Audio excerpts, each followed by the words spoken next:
já defini quais são os dados, agora eu preciso pensar assim, bom, como é que eu vou representar esses dados, né? Eu vou representar esses dados por pontos? Eu vou representar esses dados por linha?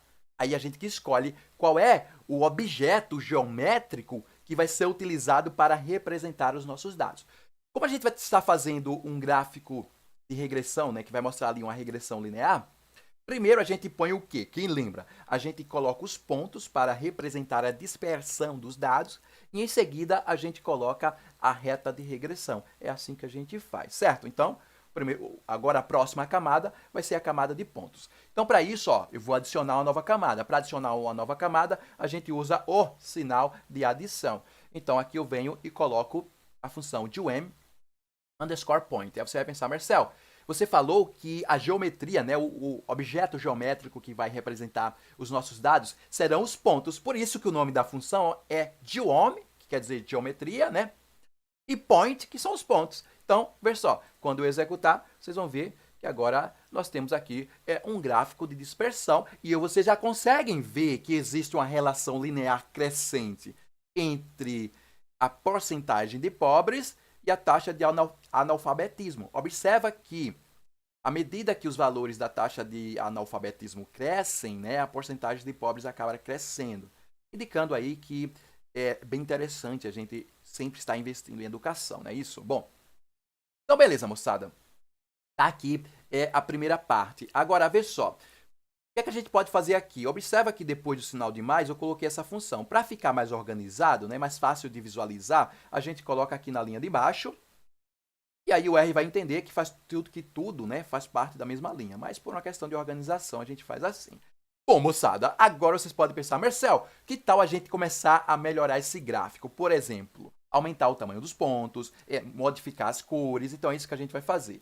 Para aumentar o tamanho dos pontos, pessoal, a gente vai utilizar um argumento chamado size. Size, né, se a gente traduzir aí, quer dizer tamanho. Então eu vou colocar aqui, ó, o argumento chamado size. E vou indicar aqui que o tamanho ele vai ser de 2.3, tá? Vou colocar aqui, ó, 2.3, tá um tamanho legal. Conseguem ver, tá aqui o tamanho. Bom, só que aí, pessoal, eu quero colorir esses pontos. Eu quero colorir tanto o contorno dos pontos como o interior dos pontos. Então, são duas cores que eu vou definir, a cor de contorno e a cor do interior. Só que esses pontos aqui, ó, esse objeto geométrico aqui, que é esse ponto, ele já vem preenchido, né? Por padrão. A gente tem que escolher um ponto que possibilite que a gente possa definir a cor de preenchimento.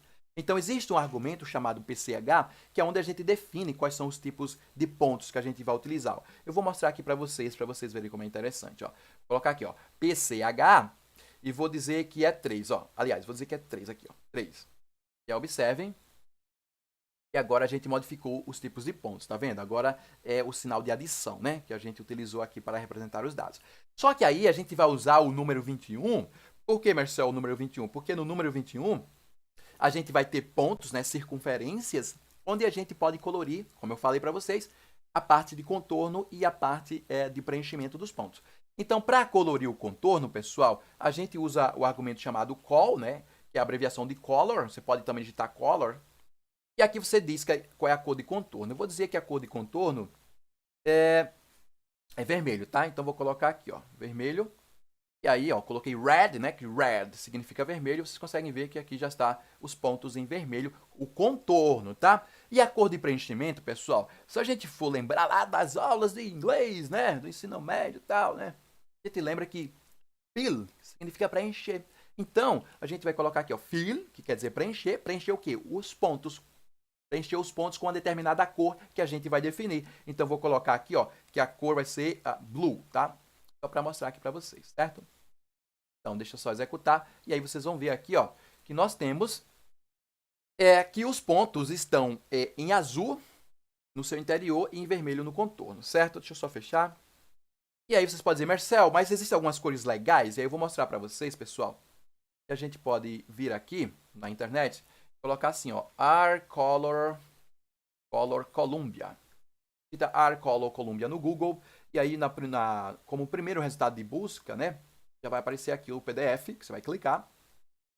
E aí você vai ter acesso aqui, ó, a diversas cores, né, nomes de cores na linguagem R. Você pode usar também as cores do tipo, montar as cores utilizando a função RGB, onde você vai definir um valor para o verde, para o azul e para o vermelho e define as suas cores, ou você já vem aqui e pega as cores prontas, né? Aí que você acha mais interessante. Bom, nesse caso aqui, pessoal, eu vou colocar a cor de preenchimento aqui, um vermelho mais claro aqui, ó. Vou colocar essa aqui, ó, Coral, como a cor de preenchimento.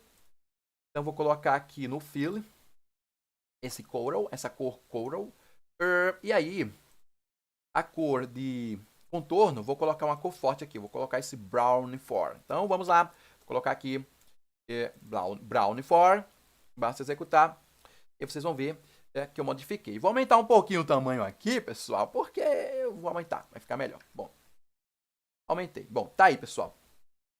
Então tá aí, tá ficando bem melhor o nosso gráfico, de uma forma bem simples, prática e, ó, mais interessante, é bem intuitivo, tá?